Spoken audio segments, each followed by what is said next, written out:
Hello everyone, welcome back to our YouTube channel APC Academy. तो आज मैं आपके लिए लाई हूँ एचपी टेट के लिए केमिस्ट्री का सेक्शन, जिसमें हम कवर करेंगे टॉप 100 क्वेश्चन दो पार्ट्स में।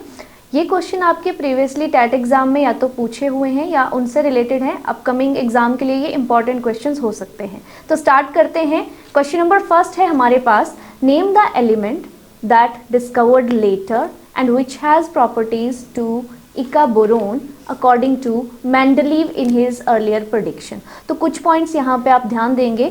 जब हम बात करते हैं पीरियोडिक टेबल की, तो कई लोग थे जिन्होंने पीरियोडिक टेबल को ऐसे एलिमेंट क्लासिफिकेशन में अपना अटेम्प्ट दिया है। तो very first person among those is Dobereiner. सबसे पहले डोबर्नियर ने ट्राई किया कि हम एलिमेंट्स को अरेंज करते हैं किसी प्रॉपर्टी के बेसिस पे।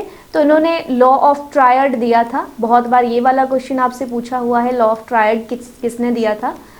उसके बाद हमने न्यूलैंड का लॉ ऑफ ऑक्टेव्स पढ़ा है। दूसरी अटेम्प्ट दी थी न्यूलैंड ने, जिन्होंने दिया था लॉ ऑफ ऑक्टेव्स, बट ये दोनों ही फ्लॉप रहे थे। तो इसके बाद हमारे पास है थर्ड पर्सन, नाम है मेंडलीव। तो भाई मेंडलीव ने जो पीरियोडिक टेबल दिया that was based upon atomic mass. ठीक है, एटॉमिक मास के बेसिस पे उन्होंने एलिमेंट्स को अरेंज किया था, और ये फर्स्ट सक्सेसफुल अटेम्प्ट था पीरियोडिक टेबल को ऑर्गेनाइज करने के लिए, में मतलब जो एलिमेंट्स प्रेजेंट थे उनको ऑर्गेनाइज करने के लिए एक अच्छी तरह से। तो इसीलिए मेंडलीव को क्या कहा जाता है, फादर ऑफ पीरियोडिक टेबल। ध्यान रखिएगा, फादर ऑफ पीरियोडिक टेबल किसको बोलते हैं, मेंडलीव। ठीक है, अच्छा उसके बाद मेंडलीव ने जो पीरियोडिक टेबल दिया था ना, जब इन्होंने दिया था उस टाइम पे नोबल गैसेस तो डिस्कवर नहीं थी, नोबल गैसेस डिस्कवर्ड नहीं थी उस टाइम पे। और इन्होंने पीरियोडिक टेबल बनाया तो इन्होंने बीच बीच में बोला कि इन फ्यूचर यहाँ पे कुछ एलिमेंट्स इस तरह से डिस्कवर होंगे जो कि फ्यूचर में इस जगह पे रखे जाएंगे। तो इसी तरह से हमारे पास 3 एलिमेंट्स इन्होंने दिए जिनको इन्होंने इक्का एलिमेंट्स की नेमिंग दी थी। उनमें से एक है आपके पास इका-बोरोन, एक है आपके पास इका-एल्यूमिनियम, और एक थर्ड और इका एलिमेंट इन्होंने दिया था। तो इका-बोरोन यहाँ पे इनमें से पूछ रखा है कि इका-बोरोन की जो प्रॉपर्टीज थी वो आज की डेट में कौन से एलिमेंट से रिप्लेस हुई है, मतलब जो इका-बोरोन के बारे में उन्होंने प्रेडिक्शन किया था आज की डेट में वो कौन सा एलिमेंट है। तो वो है आपके पास यहाँ पे स्कैंडियम। तो 3 एलिमेंट्स हैं ये आपके पास, इका-बोरोन इनमें से कौन सा है, स्कैंडियम। अच्छा, इका-एल्यूमिनियम आपके पास गैलियम, और एक आपके पास थर्ड एक इका एलिमेंट है जिसको जर्मेनियम के नाम से भी जाना जाता है। तो ये क्लास में हमने डिस्कस किए थे। ठीक है, आगे मूव करते हैं नेक्स्ट पे। ये तो आंसर था इसका, इका-बोरोन के नाम से किसको जाना जाता है, स्कैंडियम को जाना जाता है। नेक्स्ट है क्वेश्चन नंबर 2। यहाँ पे पूछ रखा है रेट कांस्टेंट के यूनिट्स। ये जो दिए हुए हैं ये कौन सी रिएक्शन के लिए है। तो किसी भी रिएक्शन का हमें अगर रेट लिखना हो तो हम कैसे लिखते हैं, rate is directly proportional to molar concentration of reacting species. Let us suppose हमारे पास मोलर कंसंट्रेशन है A, और यहाँ पे हम स्टोइकियोमेट्रिक कोफिशिएंट लगाते हैं। तो फिलहाल हमें ऑर्डर ऑफ रिएक्शन पता नहीं है, तो हम लोग इसको लॉ ऑफ मास एक्शन के अकॉर्डिंग N की टर्म्स में लिख सकते हैं। Suppose N is the order of reaction. फिर इसके बाद यहाँ पे जब हम प्रोपोर्शनलिटी हटाएंगे कांस्टेंट लगेगा K A raise to the power N। और रेट को हम कैसे लिखते हैं, rate is defined as change in concentration with respect to time, और कंसंट्रेशन के यूनिट्स क्या होते हैं, मोल पर लीटर, और टाइम के क्या होते हैं, सेकेंड। ठीक है, और इसी चीज को आप यहाँ पे सब्सटीट्यूट कर दो, रेट की जगह पे आपके पास क्या बनेगा, मोल पर लीटर पर सेकेंड, और डिवाइडेड बाई ए को इस साइड ले आएंगे। ए क्या है आपके पास, रिएक्टिंग स्पीसीज ही है। तो आप इन शॉर्ट यहाँ पे क्या लिखोगे, यहाँ पे भी आपके पास मोल पर लीटर यूनिट्स लिखे जाएंगे। दिस इज इक्वल टू के। फाइनली आप इनको अरेंज करिए, यहाँ पे पावर n भी है साथ में। तो अरेंजमेंट करने के बाद आपके पास क्या बनेगा, ये देखिए यहाँ पे बेस सेम है, आपस में डिवाइडेड है, तो पावर्स आपकी क्या हो जाएंगी, माइनस हो जाएंगी। तो ये बनेगा mole per litre raise to the power 1 minus n, और साथ में सेकेंड इनवर्स। अब आपसे पूछा है मोल पर लीटर पर सेकेंड, आप n की पावर n को यहाँ पे सब्सटीट्यूट करो। अगर जीरो ऑर्डर रिएक्शन है तो n की वैल्यू जीरो हो गई, तो आप अगर n यहाँ पे जीरो करते हो पुट तो आपके पास मोल पर लीटर पर सेकेंड ही यूनिट आ जाएगा, तो हेंस जीरो इसका ऑप्शन है। कई बार यही चीज़ आपसे फर्स्ट ऑर्डर के लिए पूछी जाती है, तो फर्स्ट ऑर्डर के केस में n की वैल्यू 1 सब्सटीट्यूट करनी पड़ेगी और आपके पास यूनिट्स बनेंगे फिर फर्स्ट ऑर्डर के लिए पर सेकेंड। सिमिलर वे में आप सेकेंड ऑर्डर थर्ड ऑर्डर में n की वैल्यू 2 और 3 रिस्पेक्टिवली डाल के चेक कर सकते हो। तो फिलहाल इसका आंसर हमारे पास क्या है, 0। आगे चलते हैं, क्वेश्चन नंबर थर्ड है हमारे पास, catalyst which is not used in hydrogenation of vegetable oil into vanaspati ghee. बहुत रिपीटेड क्वेश्चन है ये, बहुत बार किसी ना किसी को आना ही है, मतलब हर बार आता है। हाइड्रोजिनेशन रिएक्शन में हमें याद कर लो निकल, पैलेडियम, प्लेटिनम, यही 3 कैटलिस्ट जो हैं वो यूज किए जाते हैं, ठीक है। और ये जो रिएक्शन है हाइड्रोजिनेशन, मैक्सिमम टाइम इसमें क्या करते हैं हम, अनसैचुरेटेड हाइड्रोकार्बन को कन्वर्ट करते हैं सैचुरेटेड हाइड्रोकार्बन में, ठीक है। Unsaturated hydrocarbon is converted to saturated hydrocarbon, okay, by the addition of H2, और उसमें हम कैटलिस्ट यूज करते हैं निकल, प्लेटिनम और पैलेडियम। तो इनमें से कौन सा नहीं है ये पूछा है, तो आयरन नहीं है, तो iron is the right answer. Calamine के बारे में पूछ रखा है आपसे, कैलामाइन आपका बोला जाता है जिंक के ओर को जिंक कार्बोनेट। और वैसे याद रखिएगा ये जो कैलामाइन सॉल्यूशन है, जब भी आपको बहुत सारी चिंटियां कभी काटे तो जो एक वाइट कलर का लेप उस पर लगाया जाता है, that is calamine solution of zinc carbonate, ठीक है। तो जिंक कार्बोनेट का ओर है कैलामाइन, मेडिकल वालों से पूछा हुआ था ये क्वेश्चन। इसके अलावा कॉपर का ओर यहाँ पे एक इम्पॉर्टेंट है, कॉपर का ओर है मेलासाइट, ये भी बड़ी बार पेपर में पूछा जाता है, मेलासाइट याद रखिएगा। The formula is CuCO3 CuOH twice, ठीक है, दिस इज मेलासाइट, और ये ग्रीन कलर का होता है, ठीक है। क्रोमियम की ओर की अगर हम बात करें तो क्रोमाइट ओर हम क्रोमियम का लेते हैं, फॉर्मूला वगैरह चेक कर लेना, इसमें आयरन भी इंक्लूडेड होता है। क्रोमाइट ओर होता है आपके पास CrO2 और Fe, और यहाँ पे भी आई थिंक ट्वाइस होता है, ठीक है। तो एक बार इस फॉर्मूले को चेक कर लेना, ये क्रोमियम के लिए ओर था, क्रोमाइट ओर। आगे चलते हैं, इसका आंसर था जिंक, कैलामाइन जिंक का ओर है। नेक्स्ट आता है निकल 2 पॉजिटिव आयन के जो सॉल्ट है वो कैसे होते हैं। तो 3D सीरीज में आप कलर याद रखिए, 3D 0 कॉन्फ़िगरेशन होगी तो आपके पास सोल्यूशन बनेगा कलरलेस। 3D 10 होगा तो कई बार इसको कलरलेस लेते हैं, कई बार इसको वाइट ले लेते हैं, ऑलराइट। सो इसी तरह से 3D 1 के लिए कुछ कलर आएगा, 3D 2 के लिए कुछ कलर आएगा। तो 3D सीरीज के कलर आपको याद करने हैं इन शॉर्ट, कोई भी पूछा जा सकता है आपसे। फिलहाल यहाँ पे आपसे निकल 2 पॉजिटिव के सॉल्ट पूछे गए हैं, ये ग्रीन कलर के होंगे। अगर हम सीरीज चेक करें 3D सीरीज, तो निकल कॉपर जिंक, आपके पास ये लास्ट के 3 एलिमेंट्स होते हैं, यानी कि इसका एटॉमिक नंबर कितना होता है 28, निकल कॉपर जिंक है ना, जिंक का 30, कॉपर का 29, इसका 28। तो इसमें से 2 पॉजिटिव चले गए, 2 पॉजिटिव चार्ज है, 2 कम कर लो इलेक्ट्रॉन, यानी कि 26। तो आपने आयरन को तो पढ़ा ही है, आयरन सल्फेट आपने पढ़ रखा है, इसकी जो कॉन्फ़िगरेशन है आयरन की जितनी होगी, ठीक है। और आयरन सल्फेट तो आपने पढ़ रखा है, इसको ग्रीन विट्रॉयल के नाम से जाना जाता है क्योंकि ग्रीन कलर का होता है इसलिए, है ना। तो कलर्स होते हैं इनके रिस्पेक्टिव कलर। 3D सीरीज आपने याद करनी है 0 से लेके 10 तक, 3D सीरीज के कलर्स, ठीक है। ट्रांजिशन एलिमेंट्स में मिल जाएगा ये टॉपिक, और ऐसे गूगल करोगे तब भी कलर पूरी सीरीज के वहाँ पे देखने को मिलेंगे, ठीक है। तो ये 5th क्वेश्चन था, आपका आंसर होगा ग्रीन। नेक्स्ट आता है आपके पास, इस रिएक्शन का नाम पूछ रखा है। अभी देखो रिएक्शन तो जिसने जैसे दी है वैसे ही आपको याद करनी पड़ेगी। फिलहाल ये क्वेश्चन आपका कमीशन में भी, लास्ट टाइम जो कमीशन हुआ नॉन मेडिकल का, उसमें भी पूछा हुआ था।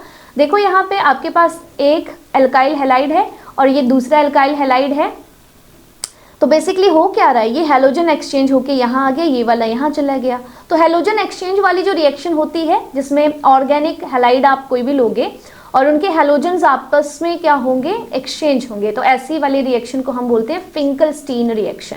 इसके अलावा स्वार्ट्ज रिएक्शन की बात करें तो इसमें एक तरह से ये फ्लोरीनेशन प्रोसेस होती है, ठीक है। अगर आपने पढ़ा हो, हैलोजिनेशन प्रोसेस पढ़ी होगी सबने। हैलोजिनेशन में क्या होता है आपका, सनलाइट की प्रेजेंस में नॉर्मली आप क्लोरीनेशन करा सकते हो Cl2 की एडिशन करके, ब्रोमिनेशन, आयोडोनेशन, इस तरह से तीनों करा सकते हो, लेकिन फ्लोरीनेशन पॉसिबल नहीं है इसमें, ठीक है। फ्लोरीनेशन के लिए आपको अलग से एक रिएक्शन करनी पड़ती है, तो जिसको हम स्वार्ट्ज रिएक्शन बोलते हैं, और इसमें हम लोग कोई ना कोई फ्लोरीन का प्रोडक्ट जो है वो यूज करेंगे।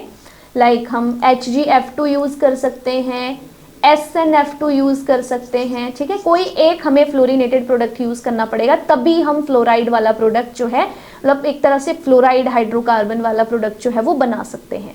फिर आती है वुड्स रिएक्शन। अब ये तो बहुत रिपीटेड रहती है आपके पास, एक बार साफ करती हूँ मैं ये सारा।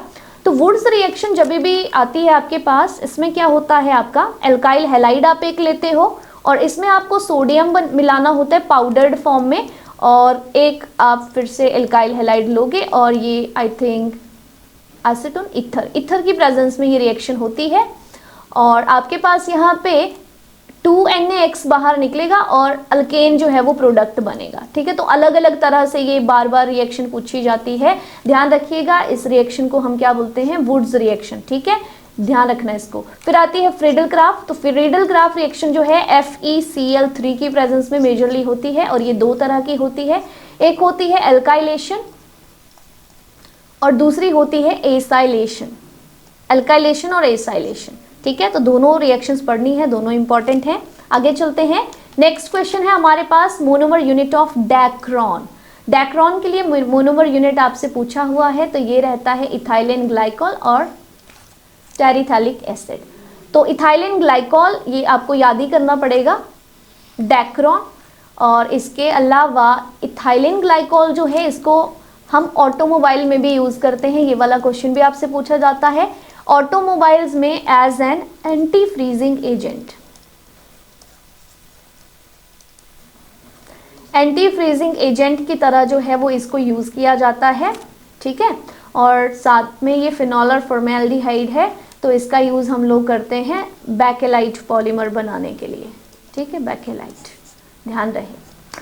तो ये आपके पास था, मोनोमर यूनिट पूछ रखा था डैक्रोन का, that is ethylene glycol plus phthalic acid. फिर आता है एनिमल फाइबर, इनमें से कौन सा है, तो सिल्क एक होता है और वूल भी होता है आपके पास। एनिमल जो एनिमल से ऑब्टेन किया जाता है दैट इज एनिमल फाइबर, तो बेसिकली सिल्क हो गया, वूल हो गया। जूट और कॉटन तो प्लांट से लेते हैं हम, और एक्राइलिक जो है एक्राइलो नाइट्राइल से मिलता है, एक्राइलो नाइट्राइल्स, इनसे हमें एक्राइलिक एसिड जो एक्राइलिक फाइबर जो है वो मिलता है, तो इसका भी ध्यान रखेंगे। नेक्स्ट आते question number 9, the very famous spinach जो है, उसमें से कौन सा एसिड जो है मतलब फॉर्म करता है वो, तो वो करता है oxalic acid form. Acetic acid किधर होता है, विनेगर में। सिट्रिक एसिड किधर होता है, सिट्रस फ्रूट्स में, जैसे लेमन हुआ, ऑरेंज हुआ, आंवला हो गया, कीवी हो गया, एटसेट्रा एटसेट्रा। फिर आता है टार्टरिक एसिड। तो टार्टरिक एसिड जो है हम लोग लेते हैं टैमरिन में, टैमरिन, ठीक है। तो याद रखेंगे सारे एसिड, कोई एक एसिड के ऊपर बेस्ड आपका क्वेश्चन फिक्स है, आना ही आना है एक एसिड आपको आइडेंटिफाई करने के लिए कि ये एसिड कौन से सोर्स से मिलता है या फिर किस में ये प्रेजेंट होता है, एटसेट्रा एटसेट्रा। क्वेश्चन नंबर 10 आता है कि अगर कॉपर के बर्तनों को हम एक लंबे टाइम तक जो है मॉइस्चराइज्ड एयर में एक्सपोज करके रखें तो उस पर डल ग्रीन कोटिंग आ जाती है, तो किसकी वजह से आती है, तो वही ये आती है आपके पास यहाँ पे कैल्शियम हाइड्रोक्साइड और कैल्शियम कार्बोनेट की कोटिंग उस पर फॉर्म होती है, जिसको हम बेसिक कॉपर कार्बोनेट के नाम से भी जानते हैं, ठीक है, याद रखिएगा। नेक्स्ट आता है calorific value of methane in kilojoule पर किलोग्राम्स। तो ये आपको अकॉर्डिंग टू आंसर की इट वाज 45,000, अदरवाइज इसमें वेरिएशंस होती हैं, अप टू 50,000 भी कहीं पे दिया है, बट जो आपका करेक्ट दिया था वो दैट वाज 45,000, 48 के अराउंड आई थिंक वैसे निकल के आती है ये। आगे चलते हैं, नेक्स्ट क्वेश्चन है, एक सॉल्यूशन है आपके पास जिसमें 20 ग्राम कॉमन सॉल्ट है, यानी कि वेट ऑफ सोल्यूट कुछ है आपके पास दिया हुआ और वेट ऑफ सॉल्वेंट भी कुछ दिया है, बोला क्या है मास बाय मास परसेंट निकालो। तो वेट बाय वेट परसेंट निकालने के लिए हम लोग फॉर्मूला लिखते हैं weight of solute divided by total weight multiplied by 100। तो अब क्या होगा, weight of solute is 20 gram, total weight कितना है 20 plus 180 grams multiplied by 100। Check करेंगे इसको कितना आएगा ये, it was 20 divided by 200 multiplied by 100, 2 0 से ये 2 0 कट, 2 10s are 20, तो आंसर इज 10%। नेक्स्ट आता है shaving cream is a colloid in which dispersed phase. Dispersed phase क्या होता है, सोल्यूट जैसा, और डिस्पर्सन मीडियम होता है सॉल्वेंट जैसा। तो डिस्पर्स्ड फेज शेविंग क्रीम के केस में ये फोम बनता है आपके पास, और फोम के लिए डिस्पर्स्ड फेज आपके पास गैस रहेगा। डिस्पर्स्ड फेज क्या है, गैस, और डिस्पर्सन मीडियम अगर पूछा होता तो आपके पास आ जाता लिक्विड। ठीक है, तो क्वेश्चन नंबर 13 का यहाँ पे आंसर क्या होने वाला है, gas. Let us check, gas is the right answer. फिर आपसे पूछा है calculate number of molecules in 8 gram of oxygen. तो 8 ग्राम ऑफ ऑक्सीजन में नंबर ऑफ मॉलिक्यूल्स आपको निकालने हैं। तो सबसे पहले आपको देखना पड़ेगा, जैसे हम एक मोल की बात करते हैं, एक मोल ऑक्सीजन, तो इसका मतलब क्या है, ऑक्सीजन डायटोमिक फॉर्म में एग्जिस्ट करती है, और इसका अगर हम मॉलिक्यूलर मास देखें तो 32 ग्राम होगा। तो इसमें कितने नंबर ऑफ मॉलिक्यूल्स आते हैं, 6.022 into 10 to the power 23 atoms इसमें प्रेजेंट होते हैं। किसमें, 32 ग्राम में। ठीक है, अब आपको बोला है 8 ग्राम में निकाल के बताओ, तो 8 ग्राम में कितने होंगे, this is 8 by 32 multiplied by 6.022 into 10 to the power 23। तो ये आपके पास बना 8 4 जा इतना, और 4 से जब इधर कर देंगे आप डिवाइड, 1/4 बना, 1/4 times 6.022 into 10 to the power 23।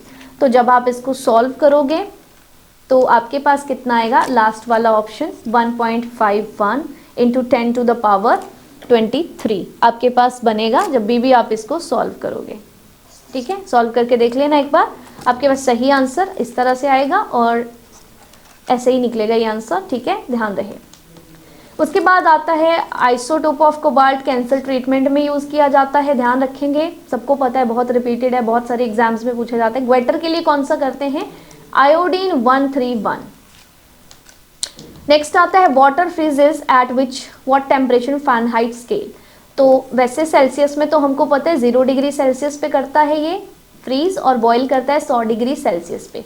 वहीं हम फ़ारेनहाइट की बात करें तो Fahrenheit scale starts from 32 and ends at 212 degree Fahrenheit. और उसी तरह से केल्विन की बात करें तो केल्विन कहाँ से शुरू होता है आपका, it starts from 273 to 373 kelvin. Okay, so आपका यहाँ पे 0 डिग्री कितने फ़ारेनहाइट के बराबर है, 32, तो 32 इज द आंसर। नेक्स्ट आता है क्वेश्चन नंबर 17। यस, इसमें पूछा हुआ है रेडियल नोड्स। अगर हम नोड्स की बात करें, ये वाला क्वेश्चन भी आपका कमीशन में भी पूछा हुआ था। तो नोड्स अपने पास दो तरह की होती हैं, एक होती हैं रेडियल नोड्स, एक होती हैं आपके पास एंगुलर नोड्स। जब भी आपसे एंगुलर नोड्स पूछा जाए तो आपको सिंपल एजीमुथल क्वांटम नंबर बताना होता है, जो कि इसके केस में क्या होता है, SPDF। S के लिए 0 1 2 और 3, तो P ऑर्बिटल है तो P के लिए एंगुलर नोड आपके पास 1 आएगी। वहीं रेडियल नोड की बात करें तो यहाँ पे फॉर्मूला लगेगा n माइनस l माइनस 1। सो n आपके पास 4 है, 4 माइनस 1 माइनस 1 दैट इज 2, तो 2 यहाँ पे आ गया रेडियल नोड्स। अब रेडियली पूछा था तो आपको तो 2 ही बताना है, लेकिन अगर आपसे टोटल नोड्स पूछी जाएं इन दैट केस आपको एंगुलर नोड्स भी और ये भी ऐड करके बतानी है, तो टोटल इसमें 3 है। ठीक है, फिलहाल यहाँ पे रेडियल नोड्स ही पूछा गया था तो आपने 2 आंसर करना है। नेक्स्ट चलते हैं चाल्कोजन। चाल्कोजन किसको बोलते हैं, ऐसे एलिमेंट जिनका यूज़ किधर होता हो, ओर फॉर्मेशन में। तो कौन से एलिमेंट्स हैं, मैक्सिमम ओर आपके किस फॉर्म में होते हैं, या तो ऑक्साइड फॉर्म में होते हैं या तो सल्फाइड फॉर्म में होते हैं। ठीक है, तो ऑक्सीजन फैमिली चाल्कोजन को बोला जाता है, I am sorry, oxygen family वाले मेंबर्स को जो है वो चाल्कोजन बोला जाता है। तो group number 16 of the periodic table is known as chalcogen. फिर आता है question number 19, maximum metallic character इनमें से किसका होता है। तो आपके पास एलिमेंट क्या है, हाइड्रोजन, हीलियम, लिथियम, बेरिलियम एक आया आपके पास। बेरिलियम के नीचे मैग्नीशियम है और मैग्नीशियम के बिल्कुल सामने इधर सोडियम है और इधर जाके पी ब्लॉक में फिर बोरोन, बोरोन में नहीं आता है। कार्बन के नीचे आएगा आपका silicon, just right to beryllium. तो कार्बन, सिलिकॉन, ठीक है। आगे फिर जर्मेनियम, बाकी जो भी है। तो आपसे पूछा है इनमें से मेटालिक करेक्टर किसका होता है, तो हमने क्या पढ़ रखा है, metallic character increases down the group, ठीक है, and it decreases from left to right. तो इसका तो होगा नहीं, इसका भी नहीं होगा, इसका भी नहीं होगा, किसका होगा, सोडियम। सोडियम बहुत अच्छी मेटल है। वहीं ये करेक्टर पूरे पीरियोडिक टेबल में पूछा जाए तो it is the highest for caesium, ठीक है, याद रखिएगा। फिर आता है डाइपोल मोमेंट अपने पास। तो डाइपोल मोमेंट क्या होता है, चार्ज सेपरेटेड बाय डिस्टेंस, यही पढ़ते हैं हम। इसके यूनिट्स होते हैं डी बाय। अभी डाइपोल मोमेंट हाई लो तो ठीक है, लेकिन आपको जीरो और नॉन जीरो के टर्म्स में इसको निकालने आना चाहिए, क्योंकि कमीशन में भी ये क्वेश्चन आया था नॉन मेडिकल वालों को, उनमें पूछा था नॉन जीरो किसका होता है, जीरो किसका होता है। फिलहाल नॉन जीरो तो हम याद नहीं रख सकते क्योंकि इस डिस्टेंस और चार्ज के ऊपर डिपेंड करेगा। अभी चार्ज तो हमें पता भी चल जाए पर डिस्टेंस हर किसी बॉन्ड लेंथ को हम याद नहीं कर सकते, तो आपको जीरो डाइपोल मोमेंट जो है वो निकालने आना चाहिए। जैसे हम सबसे पहले बात करते हैं अमोनिया की, और इस टॉपिक में आपके लिए हेल्पफुल रहेगा वेस्पर थ्योरी। वेस्पर थ्योरी आपको जो है इस टॉपिक है, तो वेस्पर थ्योरी सबको आनी चाहिए। इसमें पहला मैं आपको बताती हूँ एक करके। जैसे आपके पास है अमोनिया NH3, तो हमें पता है शेप कैसी होती है, पिरामिडल, पिरामिडल शेप होती है इसकी। तो N हुआ, U, एक H यहाँ, एक H यहाँ, एक H यहाँ और एक H यहाँ। आई एम सॉरी, इसकी शेप आपके पास टेट्राहेड्रल होती है, पिरामिडल नहीं, टेट्राहेड्रल शेप होती है इसकी। NH3, sorry it's irregular tetrahedral यानी कि पिरामिडल, पिरामिडल सही था भाई, ठीक है, पिरामिडल ही शेप होती है इसकी क्योंकि इसमें लोन पेयर प्रेजेंट होता है। तो एक लोन पेयर मैंने इस पे ऊपर को बना दिया, मुझे लगा ये NH4 है, ये NH3 है, ठीक है। NH3 के लिए शेप इज पिरामिडल या फिर डिस्टॉर्टेड टेट्राहेड्रल। अब देखिए यहाँ पे हम लोग डाइपोल मोमेंट के लिए डायरेक्शन बताएंगे। तो आपने फिजिक्स में भी डाइपोल मोमेंट पढ़ रखा है, लेकिन दोनों में एक डिफरेंस है। फिजिक्स के केस में क्या है, इसकी जो डायरेक्शन होती है that is I think from negative to positive charge, लेकिन यहाँ पे अपोजिट होगी, यहाँ पे होगी फ्रॉम पॉजिटिव टू नेगेटिव। तो यहाँ पे देखो आपके पास ये बॉन्ड है हाइड्रोजन और नाइट्रोजन का। हाईएस्ट इलेक्ट्रोनेगेटिव कौन है, नाइट्रोजन। तो इलेक्ट्रॉन को अपनी तरफ खींचेगा जिसकी वजह से नेगेटिव चार्ज आएगा, इसके ऊपर पॉजिटिव आएगा। अभी आप यहाँ पे बनाओ, किधर को बनेगा डाइपोल मोमेंट की direction, from positive to negative, यानी कि इस डायरेक्शन में डाइपोल मोमेंट होगा। सिमिलर यहाँ पे होगा, सिमिलर यहाँ पे होगा, ठीक है। तो कुछ ना कुछ वैल्यू यहाँ पे आपके पास डाइपोल मोमेंट की रहेगी, जीरो नहीं आएगी इसके केस में, नॉन जीरो कुछ वैल्यू आपके पास आएगी।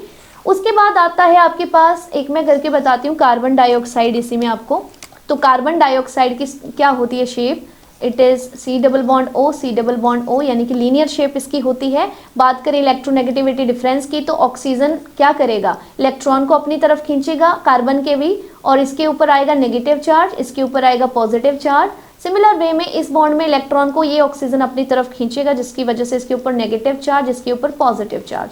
तो अभी हमने डाइपोल मोमेंट की कुछ डायरेक्शन लिखी थी, क्या थी वो डायरेक्शन, फिजिक्स के केस में dipole moment is opposite to electric field, यानी कि नेगेटिव टू पॉजिटिव। इसमें थी, केमिस्ट्री में थी हमारे पास from positive charge to negative. तो इस तरफ को बनी डायरेक्शन ऐसे, और यहाँ पे इस डायरेक्शन में बना, तो ये इक्वल एंड अपोजिट है, एक दूसरे को कैंसिल करेंगे, हेंस इस वाले मॉलिक्यूल के लिए ये जीरो रहेगा। सिमिलर वे में अगर आप BF3 का बनाओगे तो भी आपके पास ये जीरो आएगा। बचे कौन, सिर्फ एक ये बचा है, एक ये बचा है। तो इनमें जो डाइपोल मोमेंट है वो वाटर के केस में हाईएस्ट होता है, ये किताब में वैसे लिखा हुआ है। डाइपोल मोमेंट इसका I think it was something like 1.80 debye, और मतलब इसी रेंज में ये लाई करता है, 0.80 है या 1.80, इतना सा कुछ है। तो ये वाटर के लिए हाईएस्ट होता है, ठीक है। पर निकालने का तरीका ये है, आपको नॉन जीरो निकालने आना चाहिए। जैसे इसके केस में था, लीनियर शेप होगी आपके पास, तो आपके पास ये निकल के आना है जीरो। अगर आपके पास टेट्राहेड्रल शेप है तो भी आपके पास जीरो निकल के आता है। अगर आपके पास ट्राइगोनल प्लेनर वाली शेप है तब भी आपके पास 0 ही निकल के आता है। ठीक है, तो कुछ रूल्स हैं, पढ़ लेना इनको, कई बार क्वेश्चन आता है इसके ऊपर।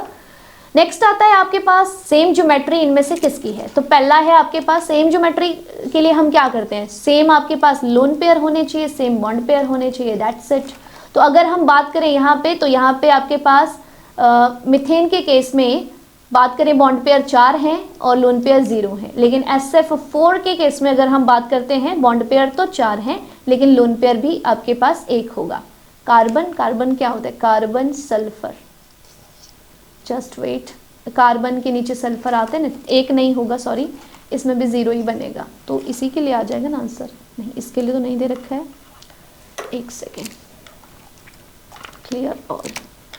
सल्फर की ऑक्सीजन के नीचे आता है, सॉरी सल्फर, ठीक है, ऑक्सीजन के नीचे सल्फर आता है, इसके लिए आपके पास 4 1 बनेगा बॉन्ड पेयर और लोन पेयर, और इसके लिए 4 0, तो ये तो डिफरेंट हो गया।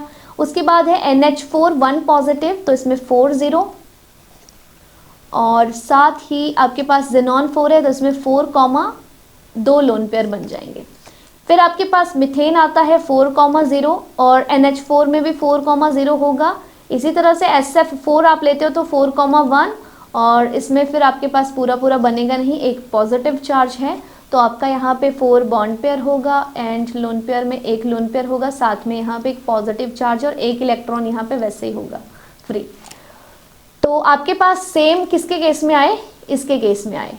ठीक है, तो जिनके लिए बॉन्ड पेयर सेम है, बॉन्ड पेयर लोन पेयर दोनों आपके पास जिनके लिए सेम आ रहे हैं उनकी सेम ही ज्योमेट्री होगी, तो ये इस केस में आ रही है और इनकी ज्योमेट्री होगी क्या, रेगुलर टेट्राहेड्रल। ठीक है, आगे चलते हैं। नेक्स्ट है DsP2 हाइब्रिडाइजेशन। तो ये आपके पास ये वाला क्वेश्चन है पर इसमें कुछ मिस्टेक है, तो यहाँ पे आपके पास चार्ज भी रहेगा 2-। ठीक है, तो इसकी ये आपके पास देखो इसमें भी कुछ मिस्टेक है, ये एंगल गलत लिखा है, XeOF2 लिखिए यहाँ पे, XeOF2 करके कंपाउंड है, तो इसकी तो खैर बनेगी नहीं, इसकी भी नहीं बनेगी, इसकी भी नहीं बनेगी, ये एक्सेप्शनल केस है। इसको करने के लिए क्या करेंगे हम, पहले तो हम प्लैटिनम की जनरल इलेक्ट्रॉनिक कॉन्फ़िगरेशन जो है वो लिखेंगे। तो प्लैटिनम का एटॉमिक नंबर कितना होता है, 78, तो इलेक्ट्रॉनिक कॉन्फ़िगरेशन जनरली आपके पास बनेगी ज़ेनॉन 4F14 5D9 6S1। एक बार इसको चेक कर लीजिए, 54 55 और 60 55 बना ना, फिर 65 बन गया, फिर बन गया 78। ठीक है, तो 78 आपके पास यहाँ पे बन गया इलेक्ट्रॉन आपके पास। अभी इसमें ऑक्सीडेशन स्टेट अगर आप चेक करोगे तो प्लैटिनम की आई थिंक 2 पॉजिटिव रहेगी, तो 2 इलेक्ट्रॉन यहाँ से ये लूज करेगा, कितना बनेगा Xe4F14 एज सच, फिर आपके पास आएगा 5D और इसमें बचेंगे 8, क्योंकि 2 इलेक्ट्रॉन लूज कर लिए ना प्लैटिनम ने, तो इस तरह से आप लिखोगे इसको। और उसके बाद अगर आप बनाते हो तो D ऑर्बिटल्स कुछ इस तरह से बनेंगे, ये 1 2 3 4 5वां यहाँ, और 1 2 3 4 5 6 7 8। ठीक है, उसके बाद 5D ये हुआ ना, आपके पास 6S बना, और फिर यहाँ पे P वाला बनेगा 6P। तो अभी ये आपका पेयर अप हो जाएगा यहाँ पे, क्योंकि क्लोरीन लगा है स्ट्रॉन्ग फील्ड लिगेंड, तो ये वाला यहाँ पे यहाँ से उठ के इधर पेयर हो जाएगा इसके साथ में इस तरह से, और ये वाला खाली हो जाएगा। तो अब ये बाकी के ऑर्बिटल्स 1 2 3 यहाँ से कुछ ऑर्बिटल्स 4 चाहिए ना, खाली Cl4 लगा है, तो 1 ये खाली हो गया आपके पास, दूसरा, तीसरा, चौथा। ठीक है, तो कौन कौन है ये, एक है D का, एक है S का, 2 है P के, तो क्या बनी हाइब्रिडाइजेशन, DsP2। ठीक है, तो इस तरह से एक्सप्लेन होगा, एक बार आप खुद करके देखिएगा इसको। ठीक है, तो प्लैटिनम, ये क्वेश्चन में एरर है, यहाँ पे 2- का साइन भी साथ में लगा है। आगे चलते हैं, इनऑर्गेनिक बेंजीन बहुत बार पूछा है, B3N3H6 इसका आंसर है। इनऑर्गेनिक बेंजीन के नाम से इसको जानते हैं क्योंकि इसका स्ट्रक्चर बेंजीन जैसा दिखता है। इसके बाद नेक्स्ट आता है वीनस का जो एटमॉस्फेयर होता है वो वाइट और येलोइश क्लाउड का बना होता है, तो एसिड कौन सा होता है, ये आपके पास मेनली H2SO4 है। स्वीट स्मेल इनमें से किस ऑर्गेनिक कंपाउंड की होती है? तो एस्टर की होती है। बहुत बार ये क्वेश्चन पूछा हुआ है, एस्टर। उसके बाद है फर्स्ट ऑर्गेनिक कंपाउंड जो कि लैब में बनाया गया था, वो कौन सा है? तो दैट इज यूरिया, यूरिया। उसके बाद है बॉयल लॉ के अकॉर्डिंग क्या स्टेटमेंट होती है? ये वाला क्वेश्चन भी बहुत बार पूछा है। तो बॉयल्स लॉ के according V is inversely proportional to pressure at constant temperature. कौन सा ऑप्शन है फिर? डी। तो option number D is correct. Chalcogen यानी कि ग्रुप नंबर 16, उनकी जनरल इलेक्ट्रॉनिक कॉन्फ़िगरेशन क्या होगी? तो आपके पास बनेगी NS2 NP, कितना 16th ग्रुप है।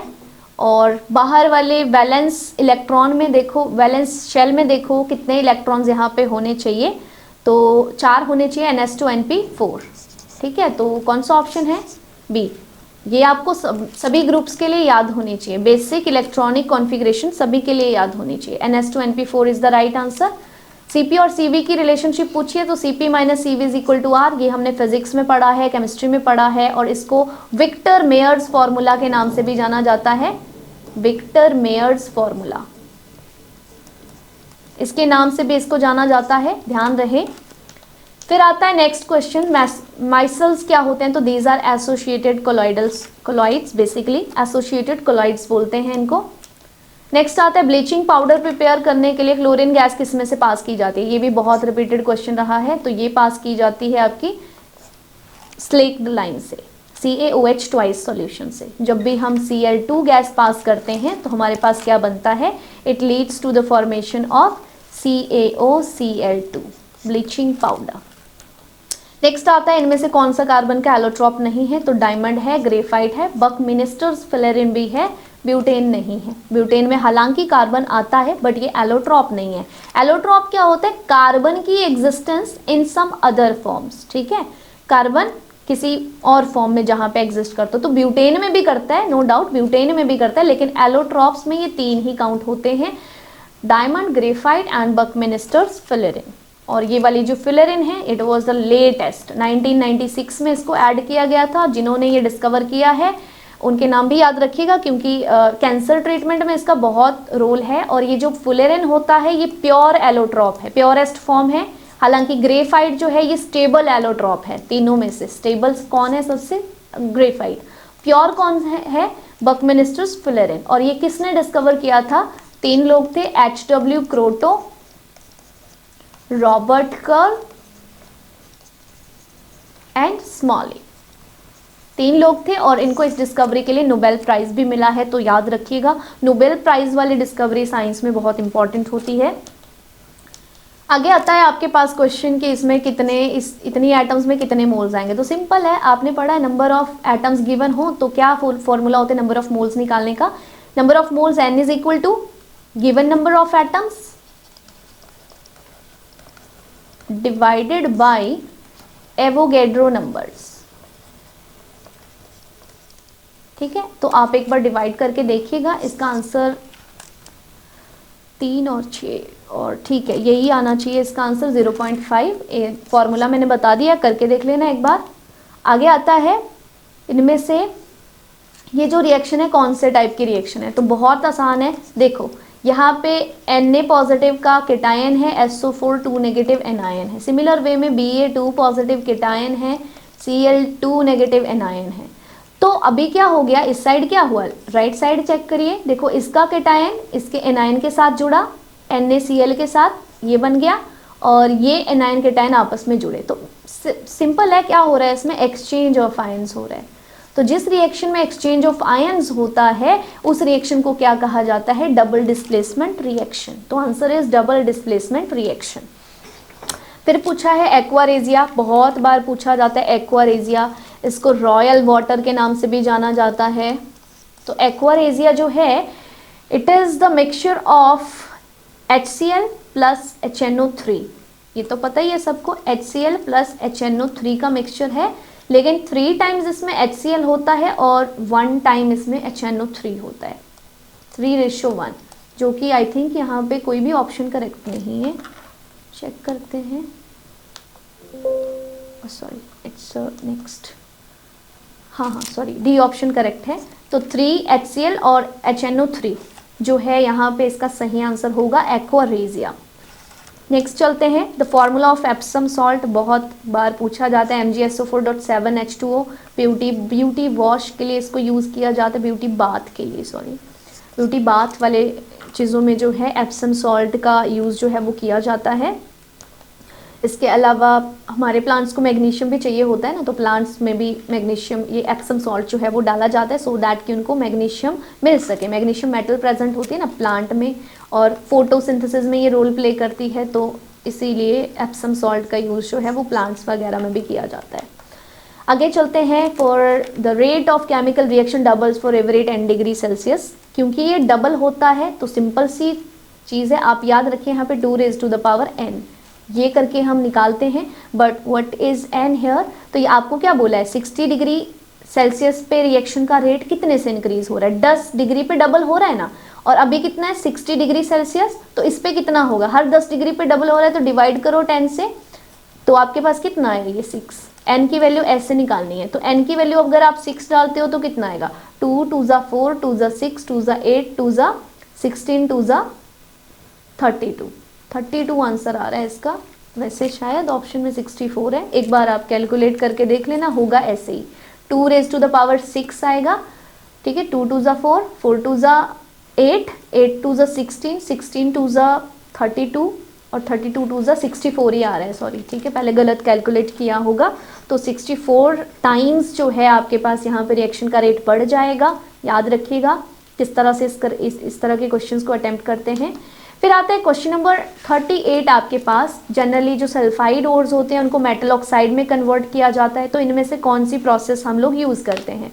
सल्फाइड के लिए हम लोग यूज़ करते हैं रोस्टिंग, इज इट, यस, तो रोस्टिंग हम लोग यूज़ करते हैं सल्फाइड ओर के लिए, और कैल्सिनेशन हम लोग यूज़ करते हैं कार्बोनेट ओर के लिए, ठीक है। रोस्टिंग यूज़ करेंगे सल्फाइड ओर के लिए, कैल्सिनेशन यूज़ करेंगे कार्बोनेट ओर्स के लिए। अगला आता है आपके पास, इनमें से कौन सा पेयर जो है वो डिस्प्लेसमेंट रिएक्शन देगा। तो डिस्प्लेसमेंट रिएक्शन के लिए हम लोग एक रूल फॉलो करते हैं, that a more reactive substance displaces less reactive substance from the solution, ठीक है, ये हमने रूल पढ़ा है फॉर डिस्प्लेसमेंट रिएक्शन। अभी हमें सिर्फ रिएक्टिविटी डिफरेंस देखना है, तो रिएक्टिविटी सीरीज इसके लिए आपको याद होनी चाहिए, रिएक्टिविटी सीरीज, उसी के बेस पे ये क्वेश्चन है। तो यहाँ पे बात करते हैं, एक आपके पास कॉपर दिया है, एक सोडियम, तो ये मोर रिएक्टिव है, ये लेस रिएक्टिव है कॉपर, राइट। कॉपर जो है रिएक्टिविटी सीरीज में बिल्कुल नीचे लाई करता है और sodium is top second first, है ना। तो अभी मोर रिएक्टिव में कॉपर तो नहीं कर सकता ना डिस्प्लेस, इसको सोडियम क्लोराइड में से सोडियम को कॉपर डिस्प्लेस नहीं कर सकता, क्योंकि कॉपर लेस रिएक्टिव है, सोडियम ज़्यादा रिएक्टिव है, तो पहला वाला ऑप्शन तो गलत हो गया। फिर आता है मैग्नीशियम और एल्यूमिनियम, तो अभी इनकी पोजीशन आप चेक करिए, वहाँ पे रिएक्टिविटी सीरीज में मैग्नीशियम ऊपर लाई करेगा, अगेन ये ज़्यादा रिएक्टिव है और ये वाला लेस रिएक्टिव है, ठीक है। फिर उसके बाद आता है आयरन और सिल्वर, और आयरन आपके पास मोर रिएक्टिव है, सिल्वर आपके पास लेस रिएक्टिव है, तो ये वाला भी नहीं होगा। फिर आता है सिल्वर और कॉपर, तो लास्ट के 5 एलिमेंट्स होते हैं आपके पास, कॉल मी समथिंग एल्स। मैंने पूरी ये सीरीज पढ़ाई हुई है और इसके लिए याद करने को ट्रिक भी दिया हुआ है यूट्यूब के ऊपर, आप जाके चेक कर सकते हो। तो आपके पास क्या है, कॉपर, फिर यहाँ पे मरकरी, फिर सिल्वर, फिर गोल्ड और फिर प्लेटिनम, ये आपके पास लास्ट की सीरीज है। तो यहाँ पे देखो कॉपर मोर रिएक्टिव है और सिल्वर इसके नीचे लाई कर रहा है, तो सिल्वर इज लेस रिएक्टिव। तो देखो मोर रिएक्टिव लेस रिएक्टिव को डिस्प्लेस कर सकता है, hence option D is correct. फिर आता है dark zone of candle flame is, ये इनर जोन ही होता है डार्क जोन, आउटर जोन तो ब्लू कलर का होता है ना, आउटर जोन कैसा होता है, ब्लू कलर का, और ये सबसे ज़्यादा हॉट पार्ट होता है कैंडल में, ठीक है, हॉटेस्ट पार्ट होता है आपके पास आउटर जोन, क्योंकि यहाँ पे क्या होता है आपके पास आउटर जोन में कंप्लीट कंबस्शन होता है, ठीक है, ऑक्सीजन ज़्यादा प्रेजेंट होती है उस वजह से कंप्लीट कंबस्शन होता है, लेकिन इनर जोन में कंप्लीट कंबस्शन नहीं होता है, वहाँ पे पार्शियली हो पाता है due to the deficiency of oxygen. आगे चलते हैं। कैटलिस्ट टर्म जो है वो किसने इंट्रोड्यूस कराई थी? बर्जीलियस ने कराई थी, ध्यान रखिएगा। फिर है एलिमेंट है एक ग्रुप 13 को बिलोंग करता है, ग्रुप 13 यानी कि बोरोन फैमिली, तो इसके ऑक्साइड का फॉर्मूला इज B2O3। इसी तरह से लिखते हैं ना, तो X2O3। Option number D is the right answer. उसके बाद है नाइटर, इनमें से किसको बोलते हैं? तो KNO3 को जो है वो नाइटर बोला जाता है। अच्छा, नाइट्रोलिम पूछा है, तो नाइट्रोलिम बनता कैसे मैं वो बता देती हूँ। कैल्शियम कार्बाइड, कैल्शियम कार्बाइड भी इंपॉर्टेंट है, ये फलों को पकाने के लिए यूज किया जाने वाला कंपाउंड है, राइपनिंग ऑफ फ्रूट्स, ठीक है। कैल्शियम कार्बाइड से फलों को पकाया जाता है। और अगर गैस पूछेंगे आपसे, अगर सब्सटेंस या कंपाउंड पूछ रहे हैं तब तो कैल्शियम कार्बाइड है, बट अगर गैस पूछ रहे हैं तो आपका वही इथाइलिन और एसिटाइलिन, ये भी बहुत रिपीटेड क्वेश्चन रहता है। तो जब भी आप इसके ऊपर साइनाइड डालते हो तो it leads to the formation of calcium cyanide, और साथ में कार्बन इस तरह से, तो इसको हम क्या बोलते हैं? नाइट्रोलिम बोलते हैं। तो ऑप्शन ए इज करेक्ट। उसके बाद सिंथेटिक रबड़ आपसे पूछा है, तो आइसोप्रीन तो आपके पास किसका होता है? नेचुरल रबड़ का होता है। और सिंथेटिक के लिए नियोप्रीन या फिर क्लोरोप्रीन के नाम से भी इसको जाना जाता है, और नियोप्रीन भी इसी को बोलते हैं। तो ऑप्शन बी इज करेक्ट। फिर पूछा है मल्टी स्टेप केमिकल रिएक्शन में जो ओवरऑल रेट होता है वो किसके ऊपर डिपेंड करता है? तो भाई स्लोएस्ट स्टेप से ही हम लोग rate of reaction find out करते हैं, तो slowest step is rate determining step. उसके बाद आता है क्वेश्चन नंबर 47, हैबर प्रोसेस में कौन सा कैटलिस्ट यूज किया जाता है? तो आयरन। और मोलिब्डेनम क्या होता है ये भी पूछा गया है, तो it is used as a promoter. In Haber process it is used as a promoter, and in Haber process iron is used as a catalyst. उसके बाद नेक्स्ट आता है क्वेश्चन नंबर 8 के ऊपर, एब्सोल्यूट जीरो किसको बोला जाता है? जीरो केल्विन को, बट यहाँ पे तो जीरो केल्विन है ही नहीं, 0 डिग्री सेल्सियस मत लगाना नहीं तो गलत होगा। तो केल्विन और सेल्सियस की रिलेशनशिप याद करो, 273 प्लस डिग्री सेल्सियस। तो अभी केल्विन तो पता है हमें 0 है, तो अभी सेल्सियस निकालना है, तो -273 is equal to degree Celsius. तो डिग्री सेल्सियस में -273 degree Celsius is known as absolute zero temperature. और वैसे बात करें तो ये लोएस्ट पॉसिबल टेम्परेचर है ऑन अर्थ, मतलब इससे लोएस्ट भी पॉसिबल होगा बट मेजर नहीं किया होगा। जनरली बुक्स में ये लिखा हुआ है कि it is the lowest possible temperature या lowest measurable temperature on earth. Next आता है आपके पास टिंडल इफेक्ट, कौन सा शो करता है? तो टिंडल इफेक्ट शो करते हैं नॉन होमोजीनियस सॉल्यूशंस, ठीक है, नॉन होमोजीनियस सॉल्यूशंस शो करते हैं। शुगर और वाटर तो होमोजीनियस है, सॉल्ट और वाटर भी होमोजीनियस है, ये वाला ऑप्शन भी नहीं होगा, मिल्क ही होगा यहाँ पे ऑप्शन, क्योंकि मिल्क कैसा होता है? Non homogeneous. मिल्क में क्या होता है? फैट्स, प्रोटीन, ये सब डिजोल्व हुआ होता है, इस वजह से मिल्क इसका आंसर रहेगा। आगे आता है क्वेश्चन नंबर 50, तो what is the angle expected in case of ammonia molecule? ये ओके फाइन, अमोनिया होता है आपके पास NH3, और शेप अभी थोड़ी देर पहले हमने पढ़ी थी, क्या होती है? पिरामिडल या डिस्टॉर्टेड टेट्राहेड्रल, जैसे भी आप कंफर्टेबल हो वैसे बोलें, पिरामिडल या फिर डिस्टॉर्टेड टेट्राहेड्रल। तो इसके लिए वैसे जनरली इसको it must be tetrahedral, but lone pair की प्रेजेंस की वजह से ये डिस्टॉर्ट हो जाती है। तो वैसे इसका बॉन्ड एंगल कितना होना चाहिए था? It should be 109 degree 0.5, 109.5 degree, इतना एंगल वैसे टेट्राहेड्रल का होता है, लेकिन इसके केस में ये डिस्टॉर्ट होके 107 डिग्री ही रह जाता है। तो यहाँ पे लिखा है लेस देन 109 डिग्री और ओवर 90 डिग्री, तो ये सही आंसर है, क्योंकि एग्जैक्ट सा तो कोई यहाँ पे दिया नहीं होगा, ये हो नहीं सकता, ये भी हो नहीं सकता, ये रेगुलर का होता है तो इससे तो कम ही आएगा, तो hence option D is correct answer. तो इसी के साथ हमारी फर्स्ट पार्ट जो है इसमें हमने 50 क्वेश्चंस जो हैं वो कवर किए with detailed explanation. I just hope कि आपके क्लियर होंगे ये सारे क्वेश्चंस और कॉन्सेप्ट भी, और ये वीडियो आपके एग्ज़ाम के लिए बेनिफिशियल रही होगी। Thanks for watching the video.